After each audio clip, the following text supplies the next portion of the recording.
So in this video we will discuss how to list an item on Etsy. Etsy पर items list करने से पहले मैं आपको ये बता दूं कि आपने अपनी शॉप को कंप्लीट करना है उसी तरीके से जो कि मैंने तरीका बताया हुआ है अपनी वीडियोस में। अपनी शॉप कंप्लीट करने के बाद आपका अगला स्टेप होगा अपनी शॉप को स्टॉक करने का, अपनी शॉप पर लिस्टिंग्स करने का। लिस्टिंग्स करने से पहले आपने पहले Etsy में सर्च कर लेना है कि कोई सेलर आप जैसी प्रोडक्ट पहले से अगर सेल कर रहा है तो आपने उसकी प्रोडक्ट या लिस्टिंग खोलकर उसमें देखना है कि उसने कौन कौन से कीवर्ड्स या उसने कौन कौन से वर्ड्स यूज़ किए हैं अपने टाइटल के अंदर, क्योंकि वही कीवर्ड्स होते हैं, वही वर्ड्स होते हैं जो कि उस सेलर को या उस प्रोडक्ट को पहले Etsy के फर्स्ट पेज पर लेके बैठे होते हैं। आपने वो कीवर्ड्स आपने अपने पास सेव कर लेना है ताकि आप वही कीवर्ड्स खुद भी यूज़ कर सकें जब आप खुद लिस्टिंग कर रहे हो। इन कीवर्ड्स को कहते हैं हॉट कीवर्ड्स। अब जब आप कीवर्ड सेलेक्ट कर लेते हैं तो उसके बाद अगला स्टेप होता है आपका कि आपने अपनी प्रोडक्ट की अच्छी सी फोटोग्राफी करनी है। आपने उस प्रोडक्ट की फोटोग्राफी करके अच्छी सी एडिटिंग करनी है, उसकी ओरिएंटेशन सेट करनी है, उसके पिक्सल सेट करने हैं 2000 बाई 2000, क्योंकि 2000 बाई 2000 की पिक्चर्स ही आप Etsy की लिस्टिंग्स पर अपलोड कर सकते हैं। पिक्चर्स वगैरह सेलेक्ट करने के बाद आपने अपनी प्रोडक्ट में देख लेना कि आपकी प्रोडक्ट में वेरिएशंस हैं कि नहीं। वेरिएशंस होती हैं कि अगर आप अपनी प्रोडक्ट में कोई कलर ऑफर कर रहे हैं, एक से ज़्यादा कलर ऑफर कर रहे हैं या फिर आप साइजेस ऑफर कर रहे हैं तो वो प्रोडक्ट वेरिएशंस में लगेगी। सो चलें इस वीडियो में मैं आपको एक लाइव Etsy की लिस्टिंग लगाकर दिखाऊंगा कि आप Etsy पर लिस्ट कैसे कर सकते हैं, Etsy पर आप कैसे टाइटल्स चूज करते हैं और Etsy पर कैसे आप अपनी डिलीवरी प्रोफाइल्स क्रिएट करते हैं। So let's start. Etsy पर लिस्टिंग स्टार्ट करने के लिए आपको सबसे पहले अपनी शॉप मैनेजर में से लिस्टिंग्स के टैब में आना होगा। लिस्टिंग्स के टैब में आके आप अपनी ऐड अ लिस्टिंग पर क्लिक करेंगे लिस्टिंग स्टार्ट करने के लिए। उसके बाद आपको ये पेज शो होगा। इस पेज में आप सबसे पहले पार्ट में आप फोटोज ऐड करेंगे। याद रहे कि आपने फोटोज 2000 बाई 2000 के पिक्सल्स की ऐड करनी है और आपकी उन फोटोज की ओरिएंटेशन बिल्कुल सेट हो कि वो टेढ़ी ना हो कहीं से भी। अब जैसे कि आप देख सकते हैं कि मैंने एक पर्स की पिक्चर अपलोड की है और कम से कम मैंने 4 पिक्चर्स अपलोड करनी है। आपको भी ख्याल रहे कि आपने कम से कम 4 या 3 पिक्चर्स लाजमी अपलोड करनी है और ये पिक्चर बिल्कुल क्लियर हो। अब जैसे कि आप देख सकते हैं कि मैंने एक पिक्चर के जो अपलोड की है, जो थंबनेल में सेट की है, जो मेन पिक्चर है मेरी वही थंबनेल में सेट होगी और वो पिक्चर का बैकग्राउंड मैंने वाइट रखा है। कस्टमर के ऊपर या फिर एक बायर के ऊपर एक बहुत अच्छा इंपैक्ट पड़े। अगर आपने अपनी पिक्चर का थंबनेल एडजस्ट करना है तो आप एडजस्ट थंबनेल पर क्लिक करके उसको मूव करके सेट कर सकते हैं। जैसे कि अब हमने थंबनेल सेट कर लिया, अब उसके बाद हम बात करते हैं टाइटल के बारे में। टाइटल में जैसे कि आप देख सकते हैं कि मैंने एक टाइटल अपलोड किया अपनी पर्स की लिस्टिंग के लिए। उसमें मैंने एक ही वर्ड बार बार यूज़ किया है। ये वर्ड मैंने उन लिस्टिंग्स से पिक किया है जो कि फर्स्ट पेज पे बैठे हुए थे सेलर्स, जो कि फर्स्ट पेज पे बैठे सेलर्स सेल कर रहे थे अपनी पर्स की लिस्टिंग्स। उनमें से मैंने ये अपनी वर्ड्स चूज़ किए हैं और यहाँ पर मैंने टाइटल्स में यूज़ किए हैं। आप याद रहे कि टाइटल्स में आपने कीवर्ड्स अपने पुट करने हैं जो कि आप दूसरी लिस्टिंग से या फिर आप एक बायर का माइंडसेट रख के आप एक कीवर्ड सोच रहे हैं तो वो आपने कीवर्ड्स यहाँ पर टाइटल में यूज़ करने हैं ताकि आपकी लिस्टिंग्स की सर्च एनालिटिक्स बेहतर हो। उसके बाद अबाउट दिस लिस्टिंग वाले सेक्शन में यहाँ पर आपसे Etsy कुछ मालूमात लेगा, इन्फॉर्मेशन लेगा। उसमें वो पूछता है हु मेड इट। हम यहाँ पर ऐड करेंगे I did. What is it? A finished product. When did you make it? अब यहाँ पर आपने मेड टू ऑर्डर की ऑप्शन सेलेक्ट करनी है तो आप मेड टू ऑर्डर की ऑप्शन सेलेक्ट कर लें। अगर आप विंटेज आइटम सेल कर रहे हैं तो आप विंटेज आइटम्स में से कोई भी इसमें से ईयर सेलेक्ट कर सकते हैं। अब मैं यहाँ पर मेड टू ऑर्डर की ऑप्शन सेलेक्ट करूँगा ताकि बायर को पता लगे कि किसी भी कस्टमर को पता लगे कि ये आइटम उनकी रिक्वायरमेंट्स, उनकी नीड्स के मुताबिक बनेगी। अब कैटेगरी में जैसे कि मैं बैग्स या पर्स सेल कर रहा हूँ तो मैं बैग्स या पर्स ही सेलेक्ट करूँगा। उसके बाद बात आती है Etsy आपसे कुछ इन्फॉर्मेशन लेता है आपकी प्रोडक्ट के बारे में कि वो पूछ रहा है कि प्राइमरी कलर बताएं, इसका सेकेंडरी कलर बताएं। ये प्राइमरी कलर और सेकेंडरी कलर उनके लिए है जो एक ही प्रोडक्ट में 2 या 3 कलर ऑफर कर रहे हो।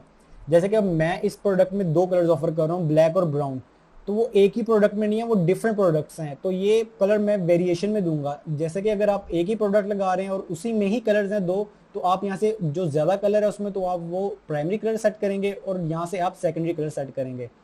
उसके बाद Etsy ने मेरे से पूछा है कि आप बैग टाइप कौन सा है। मैं यहाँ पर सेलेक्ट कर दूंगा कि शोल्डर बैग है ये शोल्डर बैग। और वेडिंग थीम, ये बिल्कुल वेडिंग थीम में नहीं आएगा। और ओकेजन में कौन सा आएगा, ओकेजन में भी कोई भी नहीं है मेरा। आपकी प्रोडक्ट के रिलेवेंट अगर कोई भी यहाँ पर ओकेजन क्रिएट होता है, ओकेजन यहाँ पर ऑप्शन आती है तो आप वो ऑप्शन सेलेक्ट कर सकते हैं। सेलिब्रेशन में मैं अगर किसी को अगर ये गिफ्ट कर रहा हूँ, यानी कि अगर किसी को एज अ गिफ्ट दे रहा हूँ या किसी को एज अ सरप्राइज दे रहा हूँ, तो यहाँ पर मैं सेलिब्रेशन में सेलेक्ट करूँगा कि मैं ये कौन से सेलिब्रेशन में दे रहा हूँ। सेलिब्रेशन के ऑप्शन मैं यहाँ पर नहीं सिलेक्ट कर सकता क्योंकि मैं ये पर्स एज अ गिफ्ट किसी को एज अ सरप्राइज नहीं भेज सकता किसी भी सेलिब्रेशन के मौके पर। तो आप अगर अपनी प्रोडक्ट अगर किसी सेलिब्रेशन के मौके पर किसी को एज अ गिफ्ट या सरप्राइज भेज सकते हैं तो आप सेलिब्रेशन के ऑप्शन में से कुछ भी सिलेक्ट कर सकते हैं। उसके बाद बात करते हैं हम रिन्यूअल ऑप्शन के बारे में। रिन्यूअल ऑप्शंस के बारे में जैसे कि मैंने आपको बताया था कि जब आप अपनी आइटम लिस्ट करते हैं या प्रोडक्ट लिस्ट करते हैं तो आपके ठीक उस 4 महीने के बाद इट्सी आपकी उस लिस्टिंग को एक्सपायर कर देगा। तो अगर आप चाहते हैं कि आपकी वो लिस्टिंग ऑटोमेटिक रिन्यू हो जाए तो आप ऑटोमेटिक पर क्लिक करते हैं। ऑटोमेटिक पर क्लिक करने के बाद आप इट्सी को $0.20 पे करते हैं ईच टाइम जब भी आपकी लिस्टिंग ऑटोमेटिकली रिन्यू होती है। उसके बाद बात करते हैं टाइप में फिजिकल और डिजिटल आता है। जैसा कि आप देख सकते हैं कि मैं एक पर्स लिस्ट कर रहा हूँ तो वो एक फिजिकल आइटम है, तो वो फिजिकल आइटम नहीं आएगी। अगर आप कोई फाइल या फिर कोई पैटर्न कोई फाइल में अगर आप सेल कर रहे हैं तो आप उसमें डिजिटल सेलेक्ट करेंगे। इसके बाद बारी आती है डिस्क्रिप्शन की। डिस्क्रिप्शन में आप A to Z अपनी आइटम के बारे में बताते हैं कि आपकी आइटम कैसी है, इसकी सारी स्पेसिफिकेशंस आप डिस्कस करते हैं डिस्क्रिप्शन में। और याद रहे कि डिस्क्रिप्शन में आपने कीवर्ड्स भी डालने हैं, आपने कीवर्ड्स भी पुट करने हैं जो कि आप टाइटल में यूज़ किए होंगे आपने। और डिस्क्रिप्शन में आप एंड पर एक कॉलम बना देंगे जिसमें आप अपनी शिपिंग के बारे में बताएंगे, जिसमें आप बताएंगे कि ये प्रोडक्ट मैं इतनी देर में बनाकर इतनी देर में एक बायर को या एक कस्टमर को शिप करूंगा।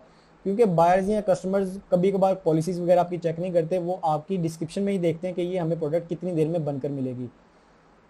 डिस्क्रिप्शन के बाद अब हम डिस्कस करते हैं प्रोडक्शन पार्टनर्स के बारे में। प्रोडक्शन पार्टनर जैसे कि हमने शॉप कंप्लीशन के दौरान हमने एक प्रोडक्शन पार्टनर ऐड किया था और उस प्रोडक्शन पार्टनर के बारे में हम लिस्टिंग में बताएंगे कि ये प्रोडक्शन पार्टनर हमें किस चीज़ में हेल्प कर रहा है। तो हम यहाँ पर प्रोडक्शन पार्टनर वाले कॉलम में हम प्रोडक्शन पार्टनर सेलेक्ट कर लेंगे जो हमने ऐड किया होगा।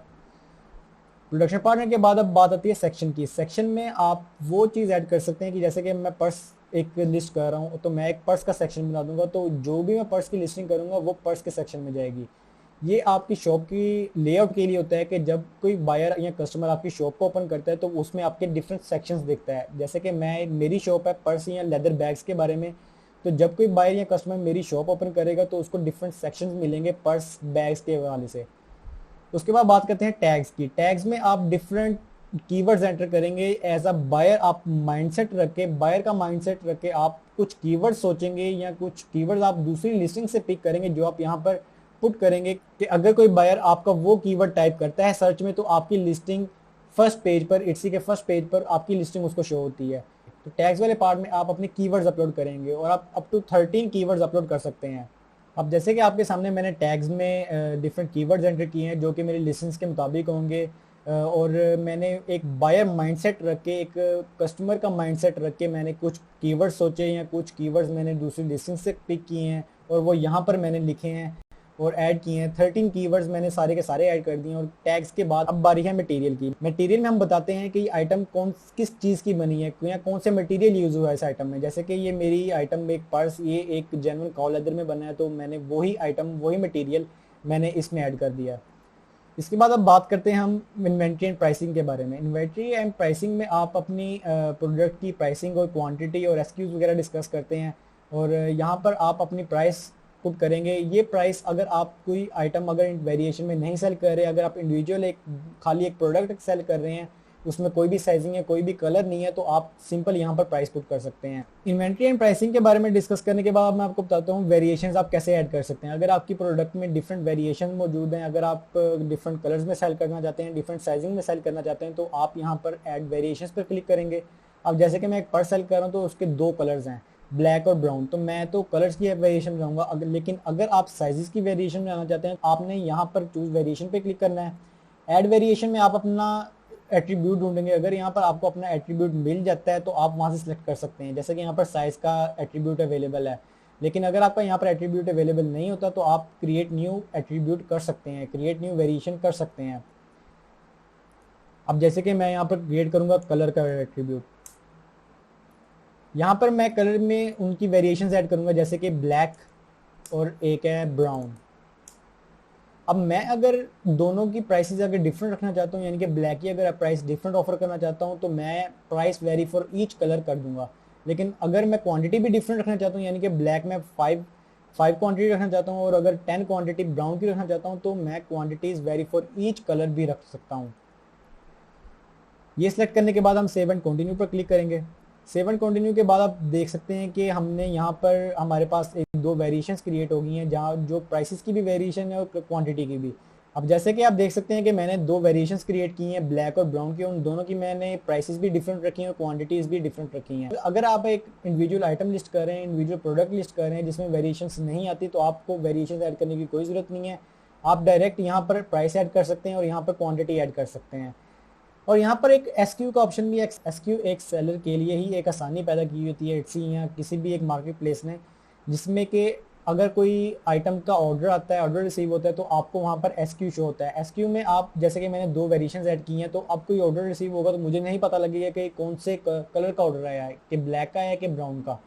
तो यहाँ पर अगर मैं एसक्यू पे लिख दूंगा कि ब्लैक या ब्राउन, तो मुझे जब ऑर्डर रिसीव होगा तो उसमें मुझे शो हुआ होगा कि इस एसक्यू का ऑर्डर आया है, तो मुझे वहां से पता लग जाएगा कि ये ब्राउन का ऑर्डर है कि ये ब्लैक का। वेरिएशंस ऐड करने के बाद अब हम डिस्कस करते हैं पर्सनलाइजेशन के बारे में। पर्सनलाइजेशन क्या होता है? पर्सनलाइजेशन होता है कि अगर आप एक, जैसे कि मैं एक पर्स सेल कर रहा हूँ और अगर मैं पर्सनलाइजेशन की ऑप्शन अलाउ करता हूँ, तो एक बायर मुझे मैसेज करके या इंस्ट्रक्शंस यहाँ पर पेस्ट करके मुझे ये कह सकता है कि इस पर्स के ऊपर मुझे मेरा नाम लिखा हुआ होना चाहिए, यहाँ मुझे यहाँ इस पर्स के इस पार्ट में एडिटिंग चाहिए। तो अगर आप पर्सनलाइजेशन की ऑप्शन अपनी लिस्टिंग में ऑन करना चाहते हैं तो आप यहाँ से ऑन कर सकते हैं। लेकिन अगर आप चाहते हैं कि पर्सनलाइजेशन ऑप्शनल हो और बायर अगर पर्सनलाइजेशन नहीं करवाना चाहता तो वो ऐसे ही प्रोसीड करे, तो आप पर्सनलाइजेशन ऑप्शन पे सेलेक्ट कर सकते हैं। पर्सनलाइजेशन के बाद हम बात करते हैं डिलीवरी प्रोफाइल्स के बारे में। डिलीवरी के बारे में आपको बताते हुए ये बता दूं कि आप डिफरेंट डिलीवरी प्रोफाइल्स क्रिएट करते हैं डिलीवरी वाले सेक्शन में। डिलीवरी प्रोफाइल्स क्या होती हैं? डिलीवरी प्रोफाइल्स होती हैं कि अगर आप पाकिस्तान से इंटरनेशनली शिप कर रहे हैं, यूएसए, यूके या यूरोप में या किसी भी कंट्री से इंटरनेशनली शिप कर रहे हैं और आप चाहते हैं कि हमें इस रीजन से या इस कंट्री से अगर कोई बायर कोई ऑर्डर प्लेस करता है तो वो हमें साथ शिपिंग भी पे करे, और डिफरेंट कंट्रीज़ में आप डिफरेंट शिपिंग चार्ज करना चाहते हैं, तो आप डिलीवरी प्रोफाइल्स क्रिएट करते हैं। डिलीवरी प्रोफाइल्स क्रिएट करने के लिए आपको सेटिंग पर क्लिक करना होगा और उसके बाद डिलीवरी सेटिंग्स पर क्लिक करना होगा।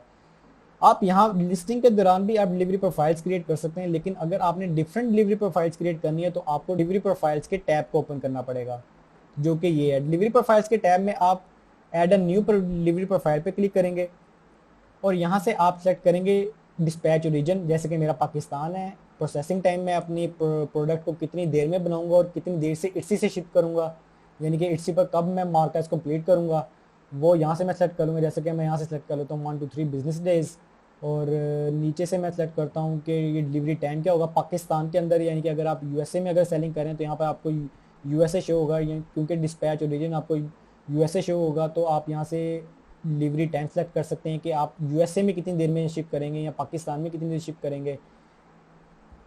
फ्री डिलीवरी ऑफर कर रहे हैं आप, और एवरीवेयर एल्स में यानी कि ओवर द ग्लोब आप कितने में शिप कर रहे हैं या डिलीवरी प्रोसेसिंग टाइम कितना ले रहे हैं। मैं 3 to 8 वर्किंग डेज सेलेक्ट कर लेता हूँ यहाँ पे, और एक डिलीवरी प्राइस सेट कर देता हूँ यहाँ पे, जो कि 20 USD होगी। यानी कि कोई भी अगर कहीं से भी अगर ऑर्डर प्लेस करता है तो वो मुझे ये रेट पे करेगा। अगर वो 2 आइटम ऑर्डर करता है तो वो एडिशनल आइटम के मुझे $14 पे करेगा। अगर आप चाहते हैं कि आप कोई और कंट्री भी ऐड करें, यानी कि अगर मैंने जैसे कि पहले इटली की हुई है, आप अगर चाहते हैं जर्मनी, फ्रांस या यूएसए ऐड करें तो आप यहाँ से सेलेक्ट कर सकते हैं। जैसे कि यहाँ पे United States, United Kingdom, France, Germany, Greece, Ireland सब कंट्रीज शो हो रही हैं। आप यहाँ से कोई भी कंट्री सेलेक्ट कर सकते हैं। जैसे कि मैं फ्रांस सेलेक्ट कर लेता हूँ और यहाँ पे मैं 2 to 5 बिजनेस डेज में डिलीवर करूँगा आइटम को, और मैं यहाँ पर डिफरेंट रेट ऑफर करना चाहता हूँ बायर्स को। जैसे कि मैं $5 ऑफर कर रहा हूँ और पर आइटम एडिशनल आइटम में मैं $3 ऑफर कर रहा हूँ। और यहाँ से मैं डिलीवरी प्रोफाइल क्रिएट करके मैं फॉर फ्रांस ओनली एक डिलीवरी प्रोफाइल क्रिएट कर सकता हूँ। ये करने के बाद एक क्रिएट प्रोफाइल क्रिएट हो जाएगी और आपकी प्रोफाइल सेव हो जाएगी। जब आप एक डिलीवरी प्रोफाइल क्रिएट कर लेते हैं तो आपको यहाँ पर वो प्रोफाइल शो होना शुरू हो जाएगी। तो आप वहाँ से सिलेक्ट कर सकते हैं कि आपने कौन सी प्रोफाइल यहाँ से सिलेक्ट करनी है। जैसे कि मैं यहाँ पे इटली सेलेक्ट कर रहा हूँ और ये मैंने डिलीवरी प्रोफाइल सेलेक्ट कर ली है।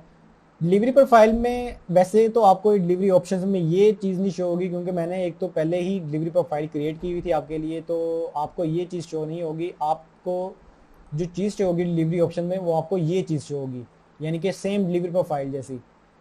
यहाँ से आप अपना प्रोसेसिंग टाइम सेलेक्ट करेंगे और अपनी स्टैंडर्ड डिलीवरी के बारे में बताएंगे। एवरीवेयर एल्स में आप कितनी शिपिंग चार्ज करेंगे वो बताएंगे आप। उसके बाद आप यहाँ से एक डिलीवरी प्रोफाइल यहाँ से भी क्रिएट कर सकते हैं। लेकिन अगर आपने मल्टीपल डिलीवरी प्रोफाइल्स क्रिएट करनी है तो आपको मैंने वो जगह बता दिया कि आपने कहाँ से क्रिएट करनी है। इसके बाद हमारी लिस्टिंग कंप्लीट हो जाती है। अब हम अपनी लिस्टिंग पब्लिश कर सकते हैं। डिलीवरी सेटिंग के बाद अब हम अपनी लिस्टिंग को पब्लिश करेंगे। एक बार अपनी लिस्टिंग को आप पूरा रिव्यू कर लीजिएगा कि कोई अगर आपने चीज़ मिस की हुई है या फिर आपने कोई आइटम मिस की हुई है, आप अपने कीवर्ड्स दोबारा चेक कर लीजिएगा। उसके बाद आप अपनी लिस्टिंग को पब्लिश पे क्लिक करेंगे। पब्लिश पे क्लिक करने के बाद इसी हमें एक डायलॉग बॉक्स शो करेगा जिसमें वो बताएगा कि $0.20 वो हमें चार्ज करेगा एक लिस्टिंग के, और वो एक नॉन रिफंडेबल फ़ी होगी। और हमने रीन्यू ऑटोमेटिकली अगर हमने सेलेक्ट किया हुआ है तो ऑटोमेटिकली हमारी लिस्टिंग्स जो है अगर 4 मंथ्स बाद एक्सपायर होती है तो वो ऑटोमेटिकली रीन्यू भी हो जाएगी। पब्लिश पर क्लिक करने के बाद आपकी लिस्टिंग पब्लिश हो जाएगी और आपको लिस्टिंग्स वाले टैब में मिलेगी। सो खैर ये थी एक लिस्टिंग्स के बारे में वीडियो जिसमें मैंने आपको लिस्टिंग क्रिएट करके बताई। और इंशाल्लाह मिलते हैं नेक्स्ट वीडियो में। अल्लाह हाफिज़।